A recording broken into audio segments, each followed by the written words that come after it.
can curse then? Yeah, oh, yeah. Meet the artist section. We definitely don't hold back. Hey, welcome back, fuckers. I'm Sean Zellars, Zellars Custom Studio. Meet the Artist Volume 2. I'm here with the Kyles. Hello. What's up? You guys want to designate different names or just formerly known as the Kyles? Well, You can call me Billy. yeah, he's got a nickname in the band. He's Billy. Too many yeah. Kyles? Yeah. Our bassist is just like, you look like a Billy. But yeah, you guys jam together? Yeah, we are the guitarists for Buried Below. We are technically classified as an Indianapolis band, I would say. Majority of us live out here. But yeah, we've been together for a while now, 2.5, going 3 years. We kind of just have been doing member swaps and stuff like that, so it's been hard to figure stuff out and play live consistently. But we've played around. So. I didn't realize you guys have been together as long as I've known you. Mm-hmm. Yeah, that's just kind of what happened. You know, going through member swaps, kind of fly under the radar for a little bit. Yeah. But yeah, we are whole again, so we will be out and about here very shortly with new material too. So. Hell yeah. Definitely looking forward to it. You primarily play 7 strings in your stuff, or? No, actually, we were primarily 6 strings. We started in drop B. We started just writing really simple material for the most part. At least as far as being a guitarist goes, it's just how I look for it. But we... Yeah, he says simple, and I ain't even close to that level. They're badasses. We, you know, it's just fun. The only reason I bring it up that it's simple is just because we can track our progress. We listen back to our original material and listen to the stuff we're writing now. We can see how far we've come exactly, and it's a good self-esteem boost to see how far you made it. The Zeus is new. I haven't played a whole lot of 7-string before I picked this up. I had, like, way back in the day when I was still really, really learning, I had a Schecter. It's so little. Yeah. It's also made for comfort, too. It's super light materials overall. What is that? That is a 5-piece black limba with maple stripes. Nice. Like how they got the knot right there, too. Me too. Both of these guitars have little quirks. The knot in this one, and then there's actually a little X right here in the burl on the top of the headstock for this. Nice. This is just really nice little quirks with both of these guitars. That's because they're handmade. Mm-hmm. And they're fucking awesome. Yeah. Should buy a Kiesel. Everyone should buy a Kiesel. Jeff Kiesel should send us guitars. Lots of guitars. Because we love your company. We're here to support you. Yes. First thing I think, is that your truss rod adjustment right there? Mm-hmm. That's badass. Every guitar should have that. Yes. Just a convertible headstock. Yeah. There you go, Jeff. There's an idea. Oh, such a weird stand. Don't know what I'm doing. Yeah. Oh, there we go. Ah, gotcha. Another shameless plug. These are Cooper built stands down here. They fold up into very small, compact size, and you can fit them right in your Kiesel bag. Nice. So Keep that in mind. Little name drop. Who was it? Cooper built stands. I didn't get the multi-scale this time. Hopefully next time, but another shout out to Kiesel. Yes. Yeah, this is the Aries, only I don't have the bevel cut, he does. Yes. And I haven't played his yet, I'm going to try it later. I definitely enjoy the bevel cut. I don't know. It's more or less just when I'm relaxing like this that I really notice it than anything. Yeah. Difference, just a slight difference, but... See, I'm so used to my Jackson, I was actually surprised how much it feels like it. Like, it wasn't even like a new guitar. Except for this is slick and my Jackson's matte, so kind of used to sticking to it now. So, what's your guys' music style? I mean, what's your influence and stuff like that? A lot of, I'd say we take a lot of our influence from bands like Periphery and Monuments and bands of that sort. We'd definitely be classified as, what would you call it? I mean, we're definitely a core band. Yeah. We definitely do take after a lot of that. We have a lot going on in our music, kind of like they do, and we're slowly, inching our way toward the quality that they put out, I think. And as far as just being a core band in general, we have that same kind of vibe, screams and cleans, and we do have some more repetitive songs, and we do have songs that are more progressive and they don't repeat hardly at all, if they even repeat. Especially with progressive core. We'll start a whole new genre. There we go. Let's do it. Progressive core.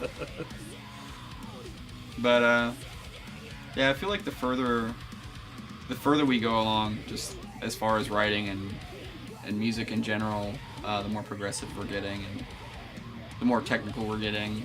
But that's also due to us just becoming better musicians as a whole. I'm looking forward to Ford and Amps. They're launching that Neural DSP, the Ford Nameless. Yeah, that's gonna be one hell of a plug-in. Aren't they the ones putting out those Zool pedals and all that crap too? Mm-hmm. Those are pretty sweet. Yeah, that Zool. Old Anglin uses that a lot. Yeah. A lot. Old Englands. Mm-hmm. Feel like we all need to burp just to give a shout out to yeah. Oh hell. Yeah, you guys got any EPs out already, or? Yes, we launched our Defiance EP not too terribly long ago. It's probably been about 6 months or so. But it's just a standard 6-song EP. We wrote that over time with the original members of the band and going through all the member changes. I don't know. It's definitely been interesting, and like you can kind of hear it in just the way I talk about it, that it just gets stale after a while as far as when you write your music and you play it over and over and over again, I guess. But yeah, no, it's awesome. It's a 6-song EP. There's some really good bangers in there, I'd say. Stuff that I still really enjoy to play, even though I talk crap about it all the time. But I mean, that's how I am when Mary Had a Little Lamb. yeah, I'm on like page 3 of the Guitar Handbook. People were so pissed at me for having keys. Yeah. Can't tell you how long I was stuck on learning my ABCs. See, how do you feel about that? Because I know you guys both work at guitar stores. I'm going to throw out their name. Fuck them. Yeah. Anyway. How do you feel about that when someone comes in there and you can tell they're passionate about it, they really want to learn their instrument, but they're obviously struggling, and they go and they buy an $800 guitar? I mean, how does that make you feel? As I know on these forums, I got hounded so much when I was learning because I had the money for good stuff. And I was a drummer for 15 years, so I was dedicated to learning something. And I decided when I wanted to play guitar, I wasn't going to do it like I did when I was 12. I was getting a nice guitar. I wanted something that's going to keep me motivated to play. That's how I see it. Now, how do you guys feel about that? I'm the same way. Pretty much every time I see somebody come in and they're walking up to the counter with a $900 Taylor, and they're like, "Hey, I want to buy this," and I know for a fact that they don't know anything really about guitar, but they're definitely invested in playing, because obviously they wouldn't be walking up to the counter with a $900 guitar. So I'm okay with it, because I know that they're gonna have a really nice feeling guitar, and they're gonna be more motivated to play it every single day for hours on end. Definitely. I think that's a really common myth that people gravitate towards. I don't know, like, I don't want to piss any parents off, but I feel like it's like the parents' main excuse to tell their kids, because they don't think that they're gonna be committed to it, that they'll buy them like this cheap, like $150, $200, like Geo or whatever. And granted, those can be good guitars to learn on, but ultimately what you want to learn on is what you're gonna enjoy. Exactly, and I've heard all the myths, you know, start with something that's got shitty action so you build up finger strength. It's like, why don't you start with something that has a good setup and learn your finger strength from memory and, Right. you know, the right way. Yeah, why would you start on shitty action when that's not how any of your guitars are gonna be? Yeah, I think my first guitar was a Drive Wildfire. My uncle got me a kit when I was like 14. Never heard of that. Yeah, it came with video lessons and everything. And I remember it very vividly because it was just, the DVD was just some old dude with really long hair. You can definitely tell he was thinning on the top, just trying to stay hip with the times and just playing, you know, classic rock and teaching classic rock licks from just all over the place. Yep. And I wasn't interested at all. Yeah. I was not interested in anything that DVD had to offer. Well, that was another problem I had. I wanted to learn shit that all these guitar shops want to teach you what they want to play, what they want to hear. And I'm like, I don't want to play any of that. Like, I want to play this heavy-ass metal. Yeah, or they'll throw you into, like, the biggest horse pill of music in general, which is theory. Yeah, I can't do theory. It hurts my head to even think about it. I love theory. I love it. Oof. He's a theory dude. I am getting there, but I'm as theoretically a dumbass. That's what I am. as far as learning, like, I feel like getting into theory early on is valuable, but it's also one of the hardest things to really push through if you're not invested in it. You're not like. See, that's the thing. I want to get a better foundation in guitar first, and then learn theory when I know I'm not just going to be like, fuck this, throw it and run away. Something that I'll actually sit there and think about and be like, okay, I'm not going to do that anymore until I'm ready, because that hurts my head. I'll go back to my simple stuff. I can play Godsmack. Yeah. That's how far along I am on guitar. Just throw down on some Creed. Oh, yeah. Yeah. Hey, Tremonti has some badass No, tone. Tremonti is fantastic guitar. It's just I don't know. I originally moved here from Erie, Pennsylvania. Oh, okay. So pretty decent ways away, and there I was in a band for the past 4 years. 2 years playing guitar, 2 years playing bass. And that was a blast, and then got the opportunity to move out here, and in the first month of being here, started working at said guitar store, and It's that one. You know what the fuck he's talking about. Met this dude, and we kind of came to be friends, and he offered to kind of have me be a part of the band. I'm sure as hell glad he offered me the guitar spot in the band. Hell yeah. So We're starting a studio downtown, so maybe not so much center of downtown, but probably not downtown, but when all is said and done, when it's finished, it's we're gonna have venues as well, and the venues, that's like our main goal is to be what the other venues are not. we're pretty much aiming for it to be the local musician hub for everything and anything that they need. There's going to be recording studios, practice spaces, live venues. Hookers. Maybe. Maybe not so much just located there, but we'll put their cards on the front desk. We'll make sure you can get in contact. My wife's watching. I'm just kidding. She's right behind me, isn't she? Anyway, this will be my last episode of The Artist.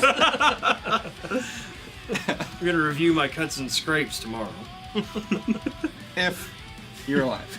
I got the power of editing here. This might not make it. It's pretty funny, so it might. I don't know.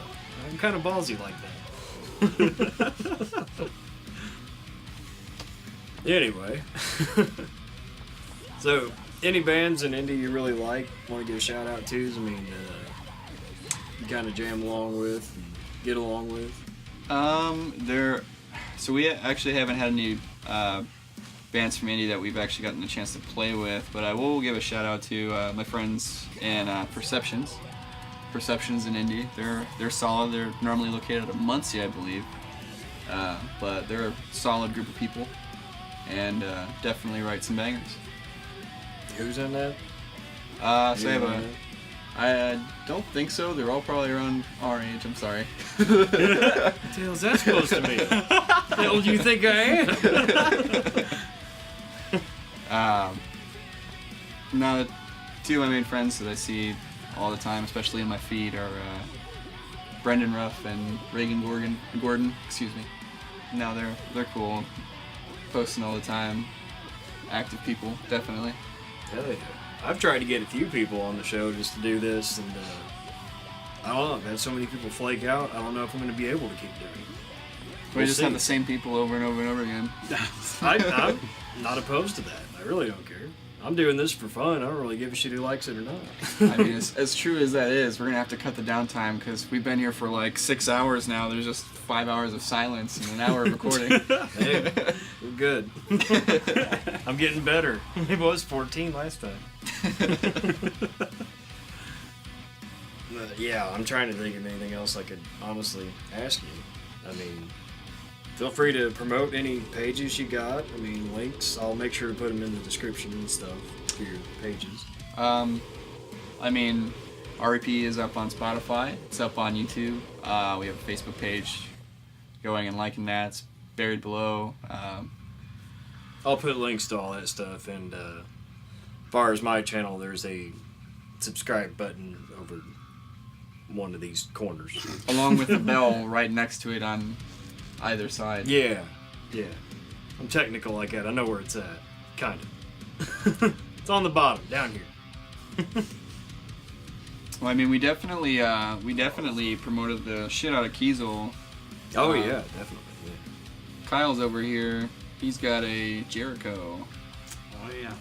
I think I talked to you.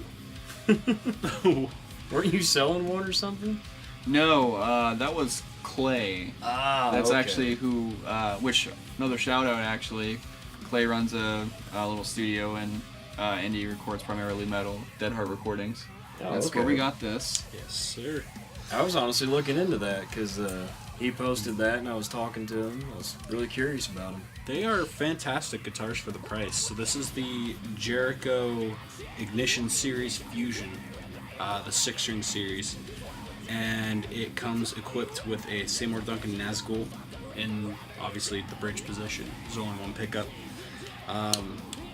It's got a coil tap in it, volume, tone, whole 9 yards. I love this thing. It's awesome. It's definitely different from a Kiesel, and obviously eventually I do want to upgrade to Kiesels, but I definitely am pretty satisfied with this thing for the time being. Oh yeah, it looks nice. Yeah, it plays beautifully. It's definitely a little difficult sometimes, given that it's jumbo fret when it's 22 fret. It is jumbo fret, 22 fret, and baritone. So 22 frets over 27-inch scale length. Some of our chord shapes.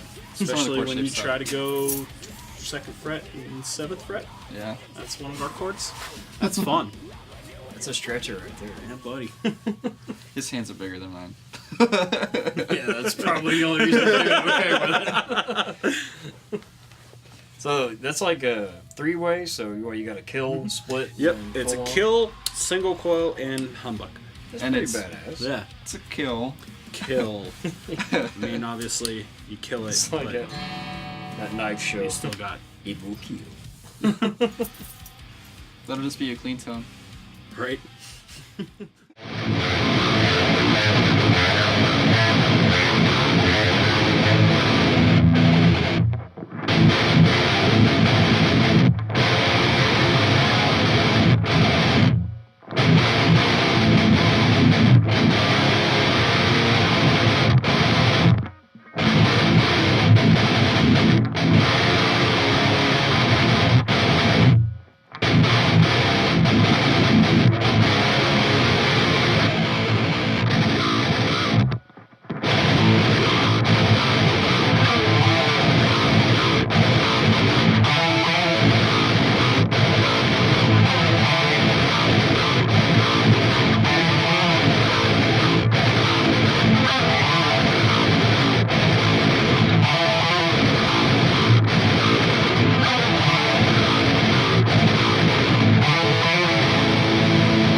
By the way, he's going through the Helix because we love the Helix. The Helix is badass. You should buy a Helix. Buy a Kiesel for the Helix.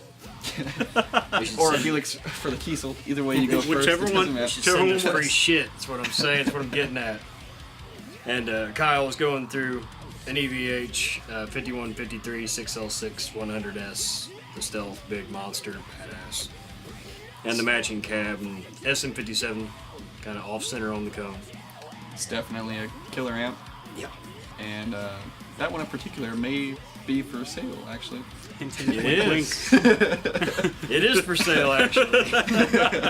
It's currently midnight and my neighbors are gonna fucking kill me, so it'll definitely be for sale. I've got the volume on 1 and you can hear it. But yeah, badass amplifier. Don't get me wrong, love my tube amps, but the Helix is just so damn simple to plug into and be ready to go. Unlike tube amps where you're ready to play and you blow 5 tubes. Or you're ready to play and, you know, you have to figure out how you alone are going to load up your, you know, 70-pound cab and your 65-pound amp into your 20-pound Prius. Yeah.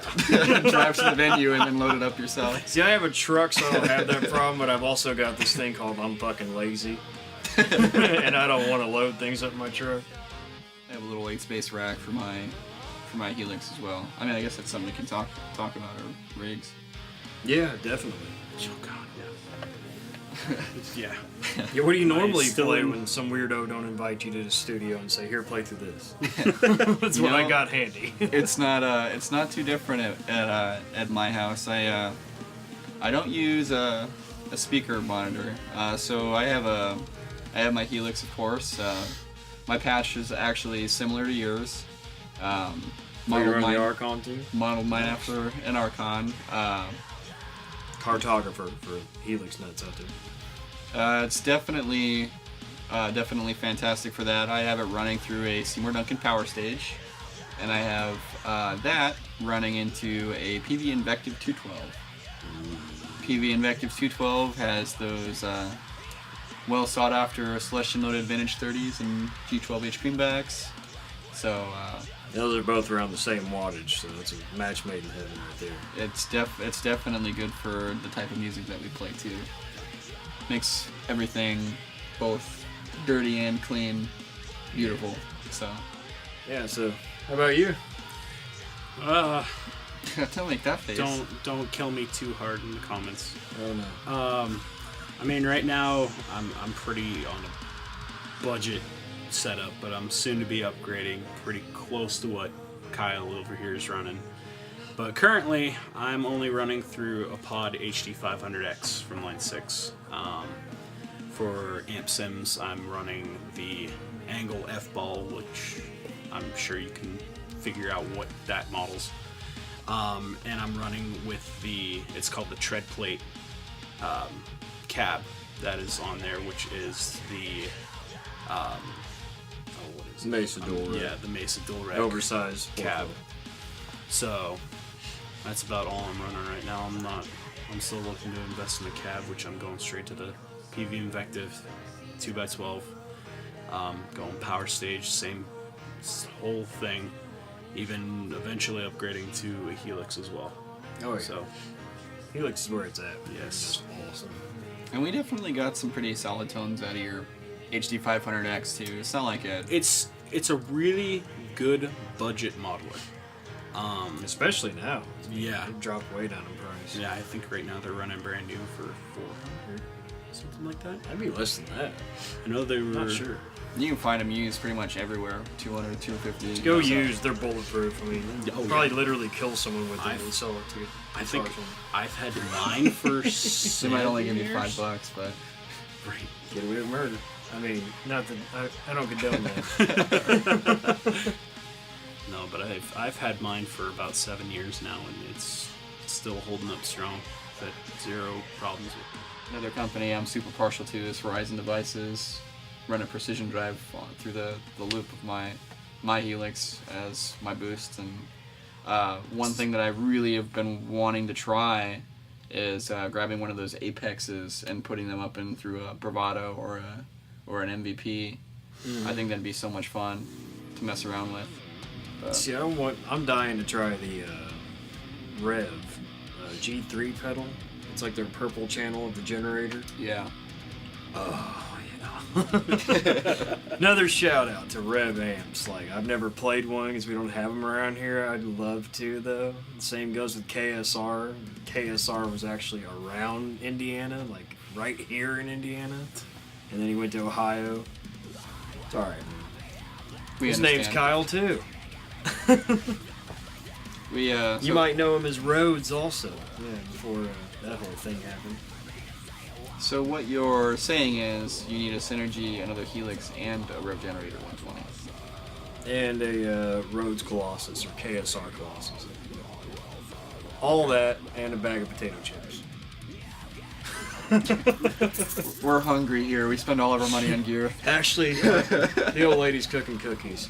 Oh, man. Because in my last episode, at the end of it, I held up a bag of cookies and said, "Come to the studio, we have cookies and shit." So now she's gonna make sure we live up to that. So there be cookies coming. She's probably already came out with the lights on.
Well, I guess we'll end it there. Well, thank you guys for coming out. Yeah, man. Thanks for having us. Yeah. Definitely a lot of fun, man. Thanks for anybody who stuck around that long to check everything out to this point. Listen to us ramble and bitch and complain and moan. It's like a daily thing. That's what we do. Yeah, if you don't mind, we'll come on again sometime soon. Definitely. Some more information. I'm definitely not one of those guys who's just like, yeah, you'll be on here once, that's it. Because definitely more cool shit to do. Still got the tone forging to do. Well, I mean, we could do that, individual reviews of the guitars. Oh, sure. I mean, hell, we could do that before we leave, but, you know, whatever. figure we'll take a little break here in a second because it's hot as shit in here. Yeah, that's all for you guys. Thanks.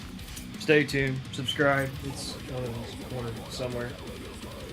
The bell too, if you want notifications on when this channel does put out more videos.